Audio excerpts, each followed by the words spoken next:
change stuff on that pelvis and hip. They're in love with that bone. So we're going to talk about this morning. Unfortunately, we did not have a lot of pelvic bones, so you don't have to share these and pass them around. But even though we're focused mainly on one bone this chapter, aside from the proximal femur, there is a very large anatomy on this one bone that we're going to hit and go over. And unfortunately, most, if not all of it, does show up on our x-rays. So as we go through it, we are going to have to make sure we start memorizing these pelvic bone anatomies. I have one here as well. It's attached to his spine, though. Now, if you're like me, the first thing I always think of when I see a pelvis is I always think it looks like a Mardi Gras mask. Okay. Little eye holes. Mardi Gras mask? Not my first thought. Okay. No, I'm the only one? But I see it now. Yeah, I see it now, though. You see the mask? Yeah, now I see it. Of course, you shouldn't probably go around putting pelvic bones on your head, but you know. No, patient, bend over. Let me see. They be like, what are you doing? Oh, sure. But of course, very important anatomy, and we're going to hit all those specific pieces as we go through the lesson today. So let's go ahead and start with the pelvis and the upper femur. If you do remember, we did not go over the femur bone in totality yet. We did the distal femur, but not the proximal femur. So we're going to hit that as well this morning. Luckily, not near as much on that side of the bone, but that, of course, helps formulate that hip joint, which we're going to talk about here today. So here we go, guys. So anatomy review of the pelvis. When we talk about the pelvis, it does consist of 4 bones. Please make sure you know all 4 of these do encompass the pelvis. This is a little different than what you'll see in other texts. In fact, Bontrager did not go over this, but according to Merrill's latest edition, we do classify the pelvis as these 4 specific bones. 2 hip bones, by the way, guys. We have 2 hip bones, 1 pelvis. So again, we have 2 hip bones, 1 pelvis. They come together to form the pelvis. So we have the right and left innominate or hip bones. We have the sacrum and the coccyx. So yes, according to Merrill's, the sacrum and the coccyx also encompass the pelvis area, even though they're more directly related to the spinal column. I'll put a big star on that because it's easy to forget that part right there. We think just 2 hip bones, but actually the sacrum and coccyx are part of that overall pelvic girdle as well. So what do these serve as? What we call the base for the trunk and a girdle for the attachment of those lower limbs.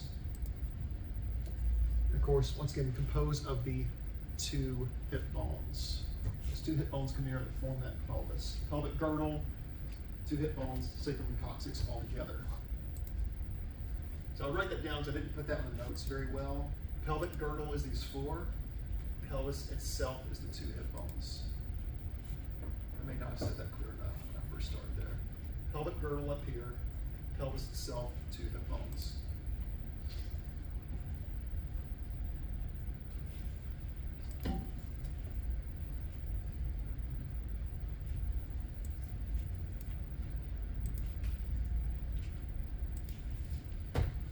Yeah, I figured out this is my favorite musical group. So there's a Linkin Park themed PowerPoint. My favorite musical group of all time.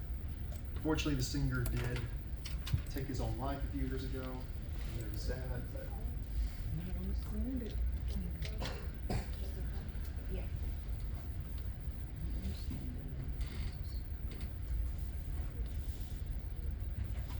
all right.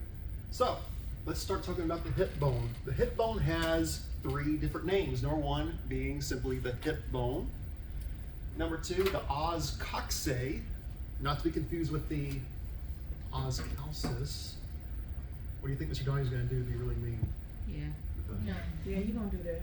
It's not just because of me, though. That's what the registry will do. Os calcis and os coxae, 2 very similar but different words. And of course, also the innominate bone. Probably the one people forget about the most is that innominate name classification for that hip bone. Now, each hip bone is going to have 3 parts we're going to talk about. Please know these 3 parts of the hip bone. These are extremely essential and important. Huge gold star moment on these 3 names: the ilium, the ischium, and the pubis. All 3 encompass and make up 1 hip bone. Therefore, we have a total of 2 ilium, 2 ischium, 2 pubis. Why? Because we have 2 hip bones. Make sense? Now, this looks kind of funny. Why? Because we're looking at the hip bone from behind right here. It's a posterior view. This is the front view. Imagine another one coming here and connecting. We're looking at it from the posterior view on that picture, where your femur fits into that little hole right there. Anybody know what that hole is called, by the way? Very good. Acetabulum. Now, I always have a favorite piece of anatomy in each chapter.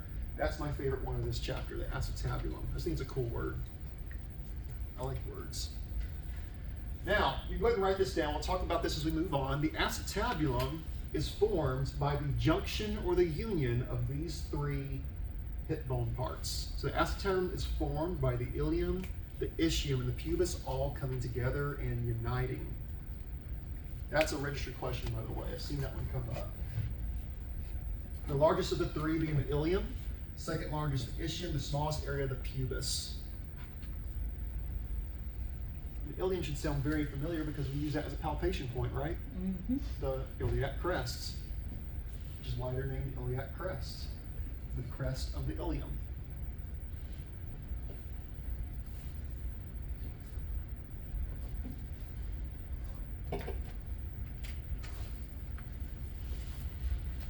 All right, so like I just said, guys, these three bones come together to form that acetabulum. And that's going to be a cup-shaped socket that articulates with the head of the femur to form what, guys? The hip joints. So the acetabulum and the head of the femur unite together to form the hip joints. Now, don't have a heart attack yet. I know that looks like a lot, and it is. We're going to start naming all that. We don't need to know every single one of these, don't worry. We'll tell you which ones to focus on.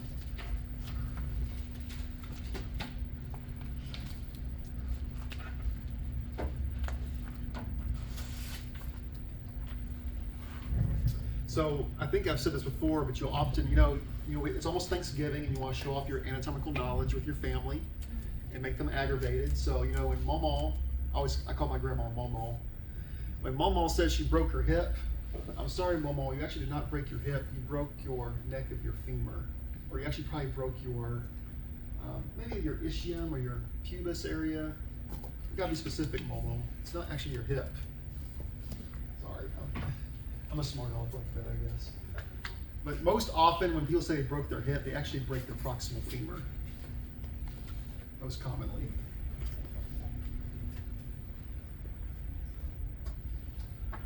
All right, so the hip bones will be further divided into two more distinct areas here, guys. The medial portion is going to be what we call the iliopubic column, and the lateral portion is the ilioischial column. Iliopubic column and the ilioischial column. Now we use these 2 points to specifically identify fractures around the acetabulum. So the fracture might be along the ilioischial column or the iliopubic column. They just call this the iliac portion right here.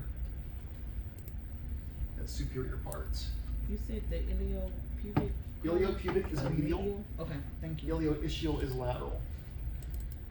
And once again, we're looking at this from a posterior view. You think about this, guys, once again, well, I got the wrong one, so I got the wrong side, but remember these come together to form that entire pelvis as one side. We're looking at it from behind, like this. This is the front, this is the back. Because people often get intimidated and confused by this image right here. That's the posterior aspect of the hip bone, single hip bone. Wait, which one was The medial is the iliopubic, because think of where the pubic symphysis is in the middle. Iliopubic towards the middle. Ilioischial, ischial side is on the lateral aspect of that hip bone. Is it all connected? Huh? Wait, sorry, is it all? Stupid question. Are they connected with each other? Or what Both connected? sides is connected to each other, right? Of the hip? Yeah. Yeah, this is one hip bone. It's really, yeah, I know. That's why I said this usually throws people off, because you think the pelvis is that one whole part. Yeah, look. Here's one pelvis. This is we split it in two, I pull it apart. Right. And then we're looking at it from behind. Right there, see that? Piece of chicken. Mm-hmm. Oh, no, I just be thinking about food when I look at food. So it looks like chicken? Yeah, you pull it apart like a, piece of thigh or something, and Yeah. that's how I look at it, I never thought of it that way, but true. Very true. Hey, that's how I learn. All right. Hey, whatever works for Yeah, you. whatever works. So we're gonna break down all three of those hip bone parts, starting with the ilium, first of all, of which we got a lot of our anatomy got name here, guys. So on the ilium, we of course have the body and that broad curved portion that we call the ala. This right here, guys, that flat portion is the ala. Also sometimes called the iliac wing. You can write that down, I think that's in your book. Iliac wing. Because they kind of look like wings. Now the ala has three borders, of course, anterior, posterior, and superior. Let me simplify it for you guys. Know that there's three borders, but you only ever have to label it as the ala. You don't have to actually do the borders of the ala. I'll make that a little simpler for you. Now, a couple of those should look very familiar, guys. Of course, iliac crest being the most superior portion. That's what we palpate for our, what kind of x-rays? Our KDBs. We should be experts at that by now, right? Digging those hands in there, feeling for that iliac crest? Yes? Lumbar. Hmm? Lumbar. And for lumbar, very good. Yes, you are correct. Another very familiar word should be the anterior superior iliac spine, or the ASIS, which is found right here, guys. Right here. I'm gonna put my finger right here. So that's what we often mistake when we're palpating for that crest. We'll hit the ASIS instead of the crest. Crest is on the top. ASIS is more on the lateral side of that pelvis, which you see right here. That's that little bump you feel when you're palpating people's hips. Yes. Well, no, above that. It's that first one right there. That first one. Yeah. Because the one you just point to is the AIIS. So you may not have heard that one yet. We have an ASIS and an AIIS. Anterior superior iliac spine, anterior inferior iliac spine. Now this one we cannot palpate, but it does exist. So ASIS and AIIS. If we go to the other side here, we can omit one of these words. You can put a line to that auricular surface because we do not see that on an x-ray. Cross that one out. But we do need to be able to label the PSIS and the PIIS. All these IS's. The PIS's and the PIS. Oh, I'm not going to say that. That's going to sound bad. Yeah, PSIS and the PIIS. Posterior superior iliac spine and posterior inferior iliac spine. So, you find your pelvis here, guys. You go more interior. Now, it's where this connection point of the coccyx is. So you can't really see it on this diagram. But we have a superior and inferior little bump here on the interior portion of that pelvic brim, which is what we're labeling PSIS and PIIS. This is where that sacrum is going to connect, right here, connecting the pelvis to the spinal column.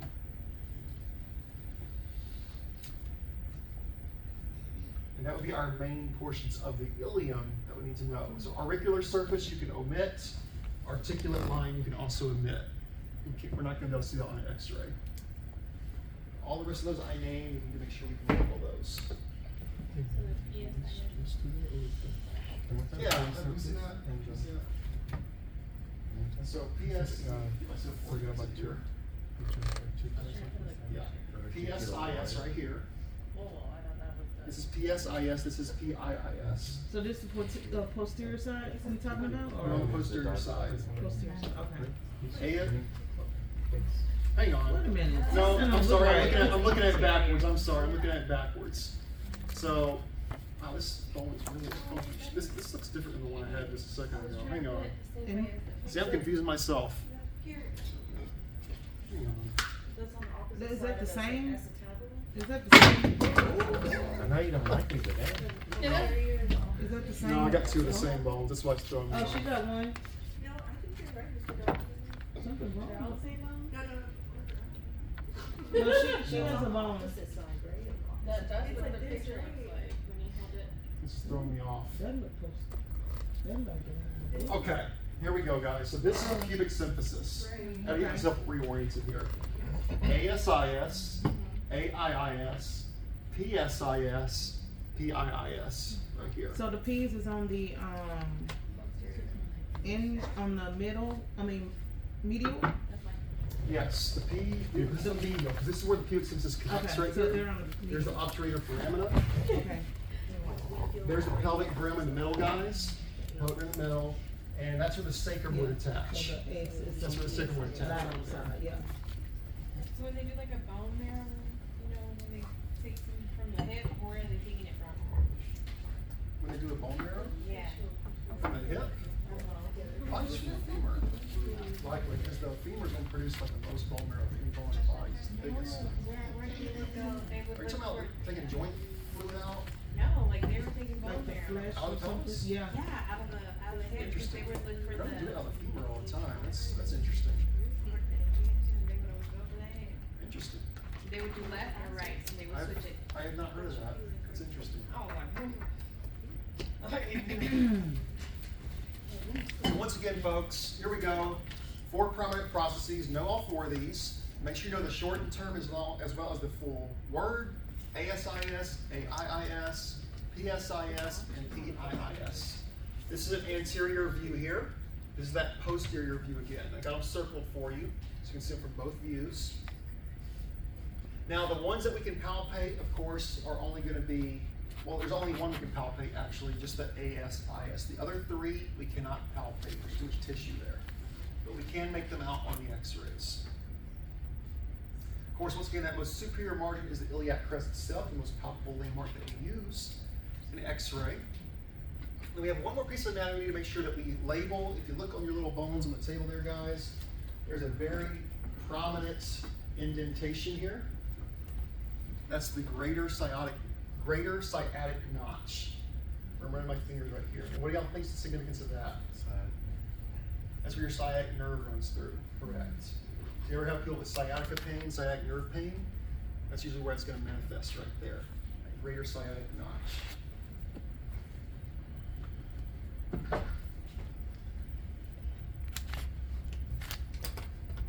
So as you can see, guys, we cannot see the greater sciatic notch from the anterior view, but we can see it from the posterior view, according to these diagrams. But it would be about right here. You just can't really see it very well from the front.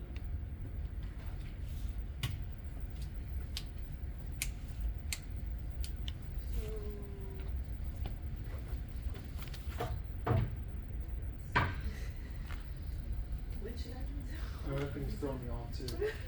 Which side is it on? It's the big. The greater sciatic notch? Goes with the posterior, okay. It's on the lateral side. The lateral side. Yeah, it's on the lateral side. But you can see it posteriorly. It's that real sharp indentation on that bone. I wish I had some whole pelvises. I don't have any That's whole. what I was about I don't to have any say. whole ones. I just have the pieces. Me too, 'cause you- So if you look from behind here again, guys, here's a whole one. There's the sciatic notch right there. This is the one I should be using right here. Greater sciatic notch right here where my fingers are. And then PSIS, PIIS, ASIS, AIIS. You'll see that a little easier So now? superior, Yeah, inferior, that's- yeah, Yeah. okay, The PS and PI are where the sacrum attaches, okay. right there. Makes our SI joints, essentially. Are there any SI joints in there? I come in there once in a while. Yes, no. Let's talk about the pubis next. It's going to be the most inferior and medial portion, the smallest area that we're going to talk about on the 3 parts of the hip. We have the body, the superior and inferior ramus. Now, if we look here on this diagram, guys, once again, here's where that pubic symphysis is, and the other hip will attach. Get this little line here above the obturator foramen. This entire border right here, guys, is the superior ramus. Very important landmark that we can see on our x-rays very well.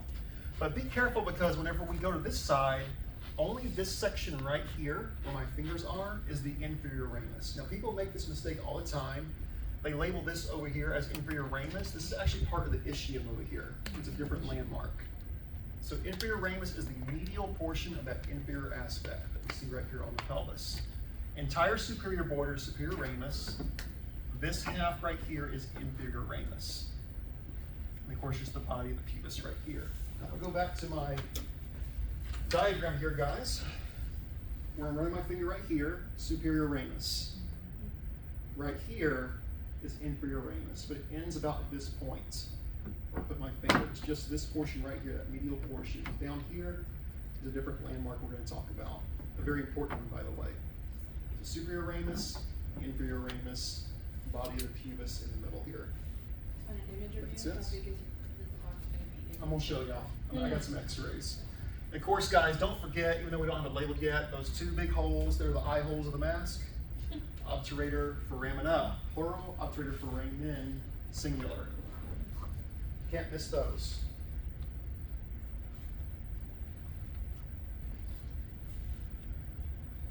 You see these notes, things about like 1/5 of the anterior. You don't need to know those fractions, by the way. I put them in there just for facts, but you don't have to actually know those. So those aren't gold stars? No, no. Unless you just want to know it. Just some fun random knowledge. 1/5 of the acetabulum. If I don't need to know it, you know. Inferior ramus of the previous joints.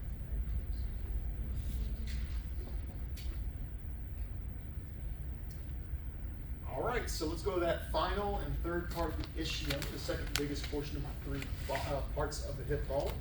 We have the body and the ischial ramus. Now, write in your notes, guys, for ischial ramus, this is synonymous with what we call the ischial tuberosity. Ischial tuberosity, it's a very important landmark. It's actually a palpable landmark, although I don't suggest that you palpate anybody's ischial tuberosity, unless you want to slap in the face.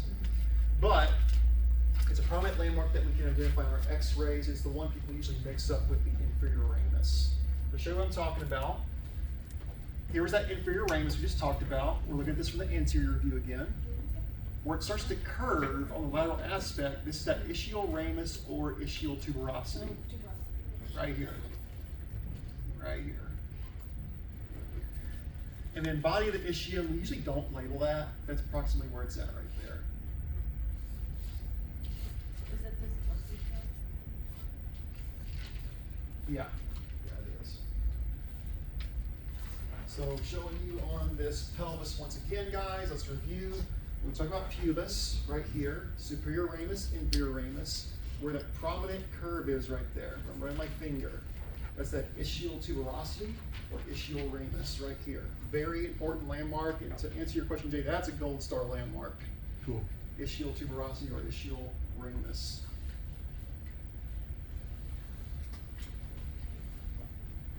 So one thing that's a really great test question, what is the most inferior aspect of the human pelvis? Ischial tuberosity. Very good. Or ischial ramus. So they're the same thing. They're synonymous, yes. Okay. You'll see them labeled differently in the book, but they're synonymous. They're in the exact same spot. So you essentially. gotta know both of them. So if you see it on a, know both names, if we label it on an x-ray though, we're always gonna typically call it ischial tuberosity. Ischial ramus would be acceptable as well. So they overlap right on top of each other on an x-ray. So this is like a lateral view at the bottom, that's what it says. So it's not necessarily like. Lateral / posterior aspect, yes. But we have it like in an angle. Yeah, yeah.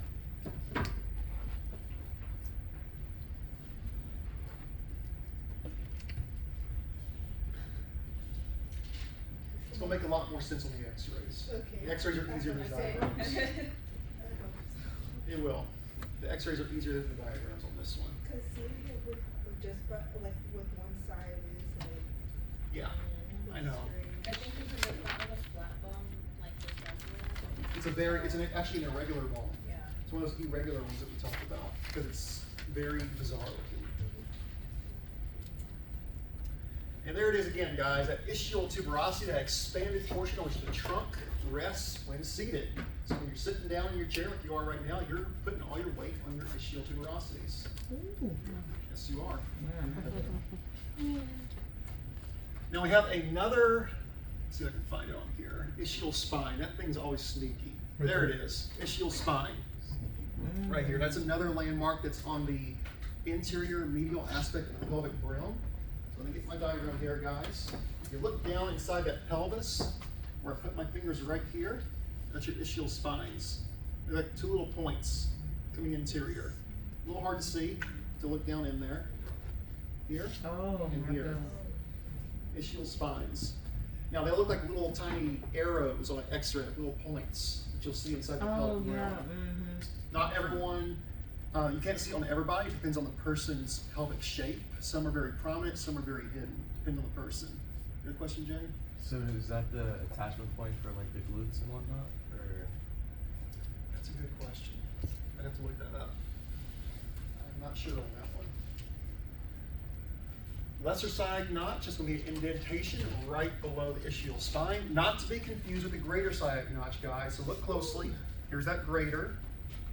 Here's the lesser. It's going to be all right. It's going to be all right. Lesser sciatic notch. Like I said, the x-rays are a lot easier. Trust me. Greater sciatic notch and lesser sciatic notch right below that ischial spine.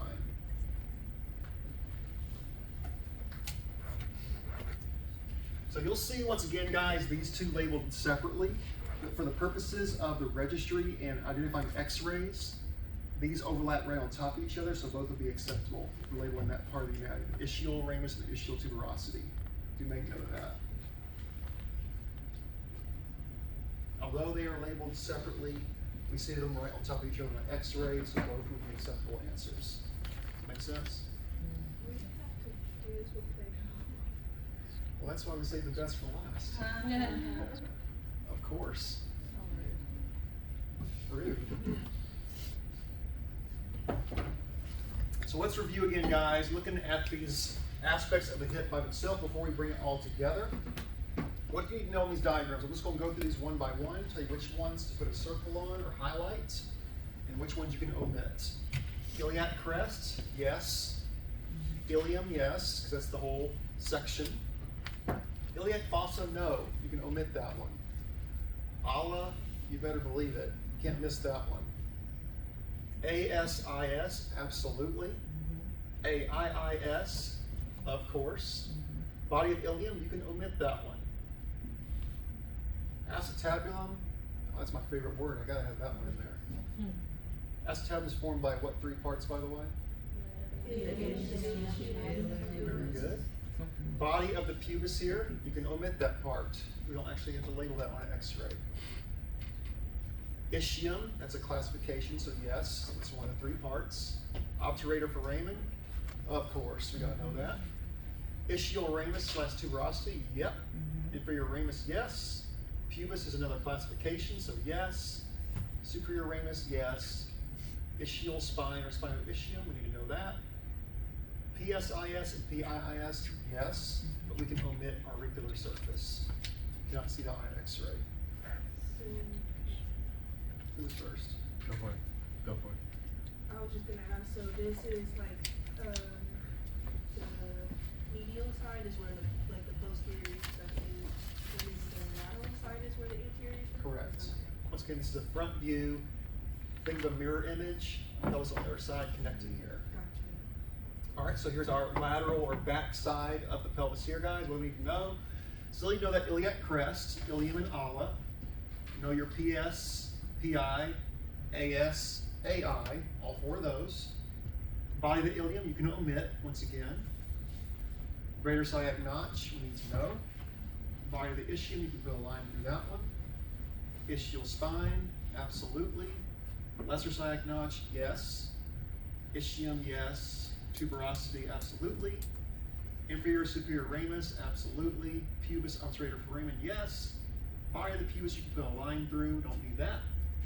Acetabulum, yes. And body of ilium, you can cross that out as well. So really, those body ones, you can omit. It's very vague on where that actually is located. You can't really see it on an x-ray. Yes? So I think I missed one on the left side. You said that you needed to know ASIS, AIIS, and Do we need to know body building or not? You're not. okay, cool. Do know where the ilium is, though, like ilium, ischium, pubis, those three divisions of that hip bone.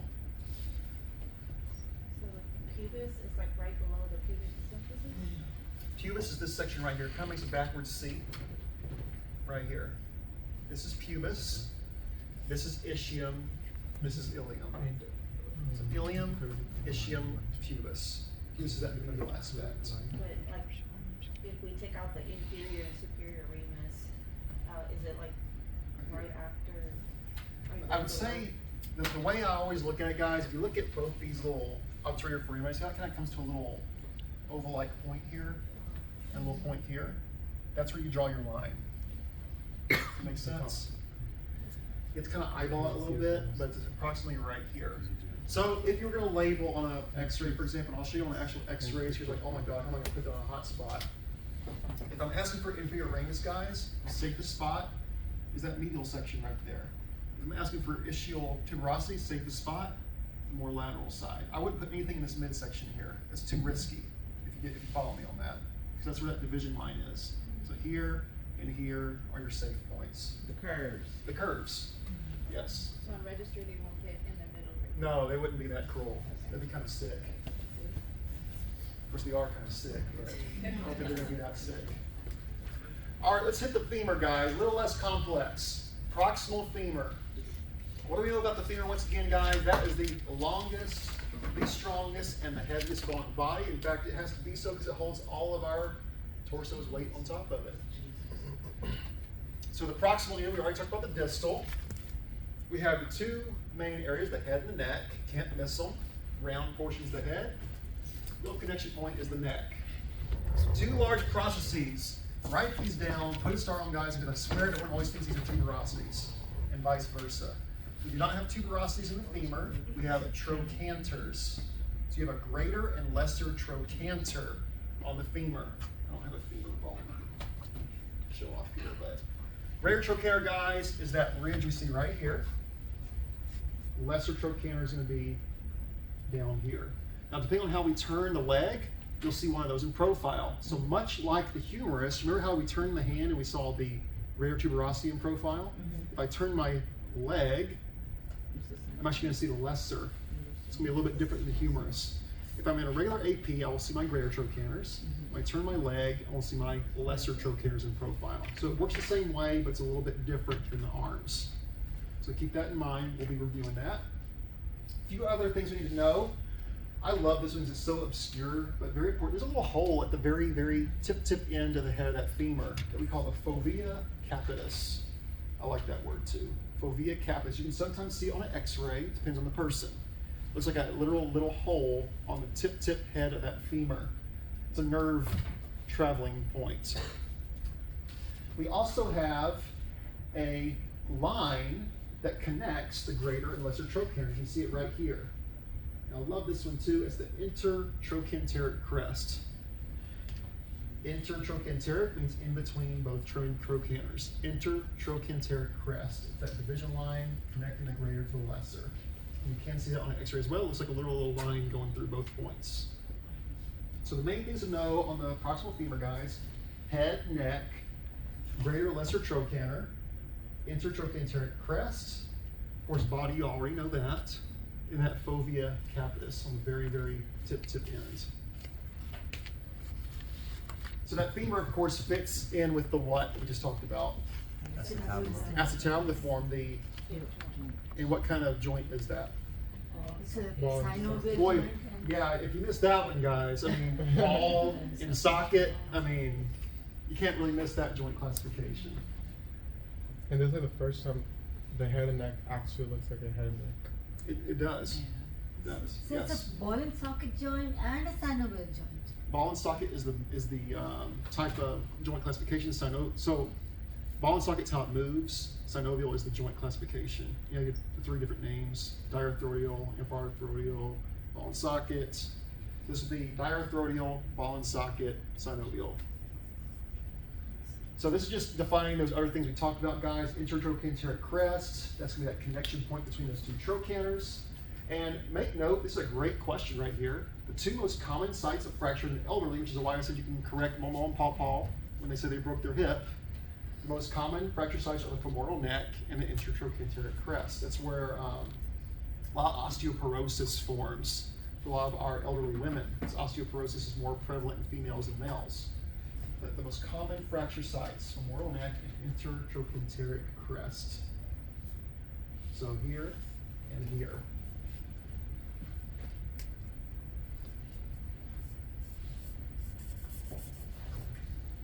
I missed one more. They're all gone.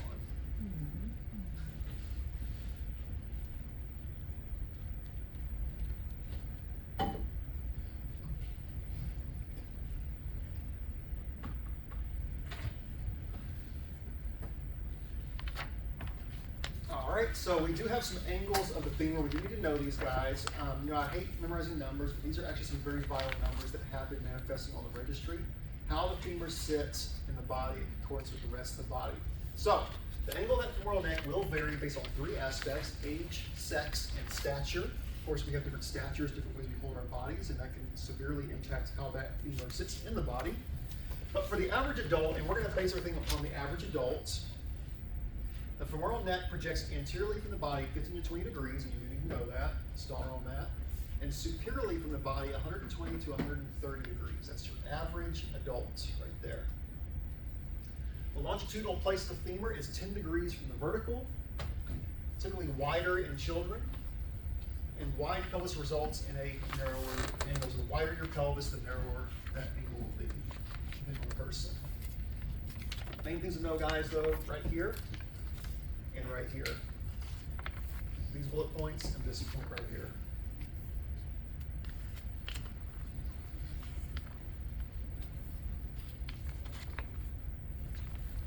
Is there a femur bone in the last one?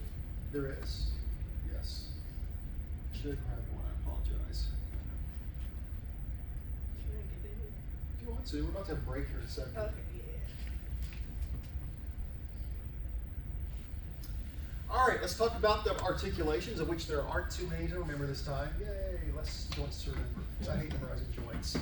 Our hip joints themselves, that's going to be where the femora and the acetabula articulate, and they are synovial, ball and socket classifications. Pubic symphysis is a joint, by the way. We often forget pubic symphysis is a joint. Has to be because of the birth canal. That's going to be the junction of the right and left pubic bones right there in the middle, in the midline. It is a cartilaginous, slightly movable joint. Cartilaginous, slightly movable. What's that name for slightly movable, by the way? Amphiarthroidal. What's the freely movable? So this one would be what? Hip joint would be what? Diarthroidal. You want to throw that in there. And then finally, the sacroiliac joint, that's the articulation between the right and left ilia and the sacrum, where that PSIS and PIIS are located, right here and here. And they are irregular gliding type joints. Also synovial, by the way. Synovial, irregular, gliding type joints. Don't really need to worry about the needle there. I was about to ask. Don't need to know that part. One less thing to memorize. I won't break your brains on that.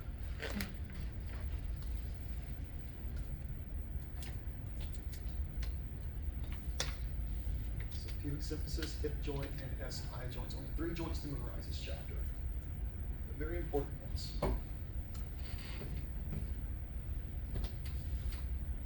right, let's take our first break there, guys. Let's take about 15 minutes. Be back at 9:05, and we will continue on with this chapter. Stretch.